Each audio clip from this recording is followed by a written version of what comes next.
باقی چیزیں جیسے نفر ہے، سفر ہے، ہجرت ہے، ہجرت بھی اصل مقصود نہیں تھا، کیونکہ مقصود ہوتی تو ہجرت منسوخ نہ ہوتی۔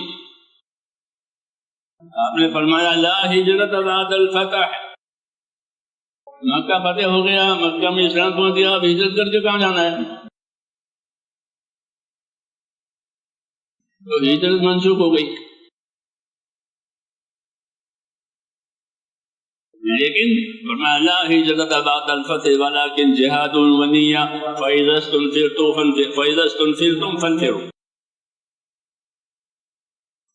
کہ اب ہجرت نہیں ہے، اب تو محنت ہے،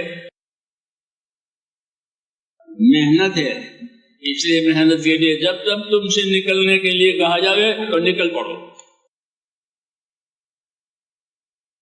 فإذا استنفرتم فانفروا، جب تم سے نکل جانے کو یہ گئے تو نکل پڑو۔ ہجرت کا مسئلہ ختم ہو گیا، کیونکہ مکہ دارالاسلام ہو گیا، وہاں سے تھوڑی ہجرت ہوگی، وہ تو دارالاسلام ہے۔ اور کیا محنت رہی، تو یہ سمجھایا گیا ہے کہ اصل چیز کیا ہے اور ذرائع واسطہ کیا ہے۔ تو ہجرت ہو، نصرت ہو، یہ سب وسائل ہیں، اور وسائل کی ضرورت ہے مقاصد تک پہنچنے کے لیے۔ وسائل کی ضرورت کیوں ہوتی ہے؟ مقاصد تک پہنچنے کے لیے، تاکہ ان وسائل کے ذریعے سے مقصد تک پہنچ جائے۔ کہ وسائل ہیں تو پھر ذمہ داری پوری کرو، مقصد تک پہنچ جاؤ۔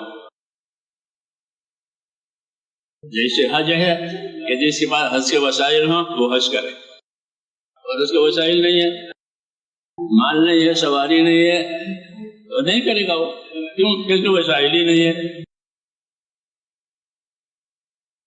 اس لیے میرے دوستوں کچھ چیزیں وسائل کے درجے میں ہوتی ہے، کچھ چیزیں مقاصد کے درجے میں ہوتی ہیں۔